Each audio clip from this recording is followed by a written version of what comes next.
there. And that's about Hollywood and their so-called anti-war stance.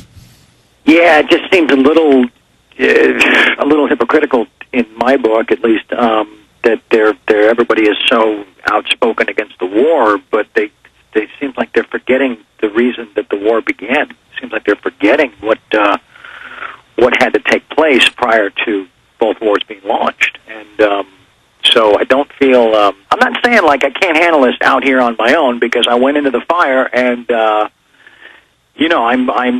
I'm ready to carry the flag. I'm ready to deliver the message. I'm ready to do whatever I have to do to keep the fight going, to keep this, to keep focus on the issue. But I just, it might have been nice if somebody came forward and said, "I got your back, bro. I got your back." But I guess everybody's too worried about the things they're worried about, and you know what?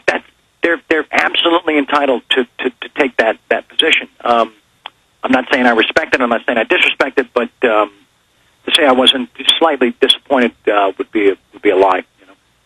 Well, sometimes it takes time. I mean, you saw Jesse Ventura, Willie Nelson, a lot of other people go public after you went public. Sure. And we don't know that Hollywood people haven't made a statement to the media. The media is trying to clamp this down, Charlie. Yeah, I guess you're right. Yeah. That's so true. I think there could have been those that came forward that just the message was not delivered, Well, I happen to know for a fact that there are some other big Hollywood people who have made little statements here and there, but they haven't boldly come out on the radio. They haven't made a public statement to the president. And I think that's why you are a hero, Charlie. Well, thanks, Alex. I mean, I don't look at myself like that. Honestly, I don't. I'm not sitting back here like, studying Google and every single story. I'm not, basking in what I've done. I just, I feel like I have a responsibility to use my platform, use my position, use my voice, and represent those that don't have that platform, that don't have the ability to reach the amount of people that I do. And, last time I checked, that was my God-given right in this country as a law-abiding, tax-paying American. Well, that's another issue. Last time I checked. But I guess, the clock is ticking on that front as well. But wait a minute, Alex, let's talk for 2 seconds about the president finds the time to comment on this ridiculous Kanye West thing at a music awards show, and then, they have to call and apologize to the White House because it was something said off the record, but it's like a whole big thing. But he doesn't even acknowledge that this letter was presented, the video was produced and launched on YouTube, that's blown up, in the last 4 or 5 days. He doesn't even have the decency, the compassion, the executive awareness to just make one comment about this, just so we know that he's read it, that he cares, that he doesn't care, something. Just let us know where you stand, Mr. President, because I didn't do this. I didn't do this just to suddenly put myself back in the news. In fact, the media has reported one of the most private people in Hollywood turned down interviews constantly. I was talking to your publicist, Larry King's trying to get you every week. You've refused for year after year. You suddenly say, okay, I'm ready to come on and talk about 9/11, and you can have 3 people against me. Sure. And even 3 to 1, they can't get them to come on and go up against you. Just like Popular Mechanics will debate no one. Sure. They will only go on when the opposition's hands are tied, just like Obama won't touch what you're doing because it has substance. Some fool grabbing a microphone away at some award ceremony, that's safe for him to weigh in on and call the guy a jackass. Exactly. Exactly. I mean, I don't drink, but I don't see why he and I couldn't recreate the Rose Garden beer meeting, Well, you could have a buckler like one of the guys that doesn't drink did. Exactly. But again, obviously at this point, everybody knows we're not hiding. We're here to make a statement. We're here to confront, an issue and issues that have been ignored and steamrolled and completely devastated for much too long. And it's time to be accountable. It's time to step up. It's time to step forward. It's time to, to put this thing back on the front burner and and it's time to demand the truth. You know, that's what it's really about. It's really about right here, right now. What can we do right here, right now? Well, you and I have talked a lot about why you wanted to go public, and it's the same reason I go public.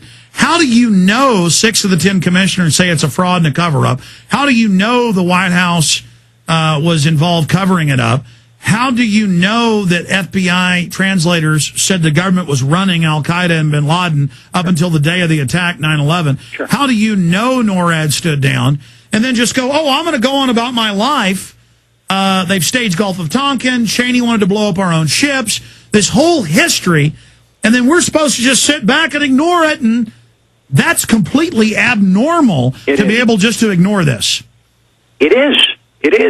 But unfortunately, that they created the illusion that there's no other option.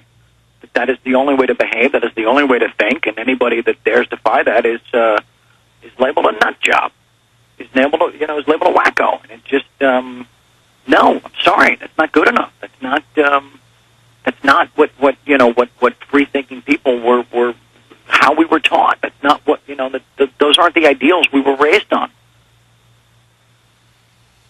Charlie, when we come back, we've got a big announcement to make, and we've got a few other issues to cover in the time we have with you today. But just asking you live here on air, from my perspective, it's been a huge success with your video message, 20 Minutes with the President, published by hundreds of newspapers, links to it. Some papers printed the whole thing, some your 20 bullet points.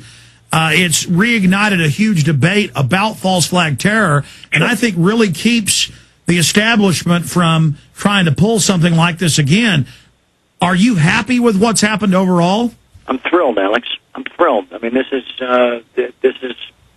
phase one is a major success. But to be thrilled and not satisfied is a little frustrating, to be honest. Because I didn't start this. I didn't roll this snowball downhill to have it just be this. I did. This is the ultimate goal is to sit down with the man, is to get 20 minutes of FaceTime with POTUS. That's what this is about. 20 minutes with POTUS. Yes. Charlie Sheen is our guest. Phase 1 has been launched. We're going to let you know a little bit about Phase 2, but there's more coming up down the road as well. Charlie Sheen is our guest, and you, my friends, are essential in Phase 2. Even more important than you were in Phase 1. Stay with us. Charlie Sheen, ladies and gentlemen. He looks at 9/11, the unanswered questions. He looks at his family. He decides to go public, an intensely private person. But he's doing it because he can't sleep at night unless he does. A man after my own heart. Charlie's going to be with us 20 minutes into the next hour. I just cleared the phones. Your chance to talk to him about 9/11, 9/11 Truth, 1-800-259-9231, 1-800-259-9231. Your questions or comments for Charlie Sheen coming up when we start the next hour. Charlie, I notice here in your letter, your open letter to the public, you say another bin Laden tape has surfaced this morning. I will be monitoring the FBI's most wanted website to see if this tape finally provides the Bureau with the evidence required to list him for the crime of 9/11 on his rap sheet. Thus far, it has not. Yeah. It's still not up. It's still not up. So it doesn't really make any sense to keep rolling out these tapes, video, audio, whatever, and it doesn't seem to connect into anything. He keeps coming out in these fake videos that have been proven to be fake, and now audios admitting he carried it out. If they have him listed and indicted for the coal and the embassy bombings in Africa, why not for 9/11? Because the FBI